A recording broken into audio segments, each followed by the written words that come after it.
ഞാൻ പിന്നെ നോക്കി ഈ പാലം തകർന്നത് ദേശാഭിമാനി കാരണം ഗോവിന്ദമാഷ് പറഞ്ഞിട്ടുണ്ടല്ലോ. ഗോവിന്ദമാഷ് പറഞ്ഞിട്ടുണ്ട്, വാർത്തകൾ അറിയണമെങ്കിൽ നിങ്ങൾ ദേശാഭിമാനി വായിച്ചേ തീരൂ, മറ്റു പത്രങ്ങളിലൊന്നും വാർത്തകൾ ഉണ്ടാവില്ല, എല്ലാ വാർത്തകളും സമഗ്രമായി അറിയണമെങ്കിൽ ദേശാഭിമാനി വായിക്കണമെന്ന് ഗോവിന്ദമാഷ് ഞാൻ ഏറെ ഇഷ്ടപ്പെടുന്ന ചങ്കാണ് ഗോവിന്ദമാഷ്.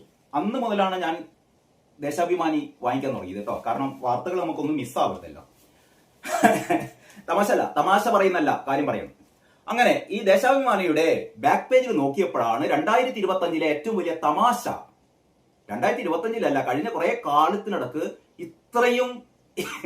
ഇത്രയും തമാശ വാർത്ത ഞാൻ കണ്ടിട്ടില്ല കേട്ടോ. ഇതാ തലക്കെട്ട് കണ്ടില്ലേ? വലിയ തലക്കെട്ടാണ്. മരിച്ച രണ്ടാൾക്കാരുടെ പടക്കുണ്ട്. അപ്പൊ നിങ്ങൾ വിചാരിക്കും ദേശാഭിമാനി ആകെ മാറിയോ? റിയാസിന്റെ പാലം തകർന്ന് രണ്ടാൾക്കാർ മരിച്ച വാർത്ത ദേശാഭിമാനി ഈ ലാസ്റ്റ് പേജിൽ ഇത്രയും വലുതായിട്ട് കൊടുക്കുവോ? വെയിറ്റ് പറഞ്ഞുതരാം. തലക്കെട്ട് എന്താണെന്നറിയോ?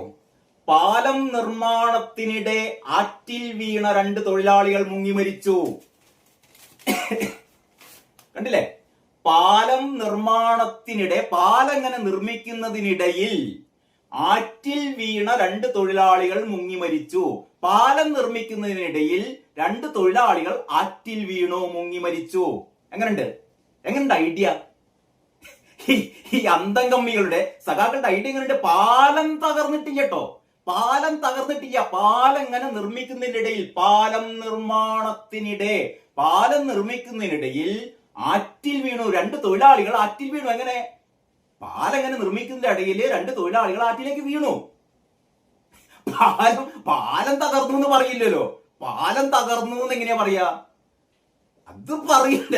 പാലം ഇങ്ങനെ നിർമ്മിക്കുന്നതിനിടയിൽ 2 തൊഴിലാളികൾ ആറ്റിലേക്ക് വീണു. കാറ്റടിച്ചിട്ടുള്ളേ, ചുഴലിക്കാറ്റ്.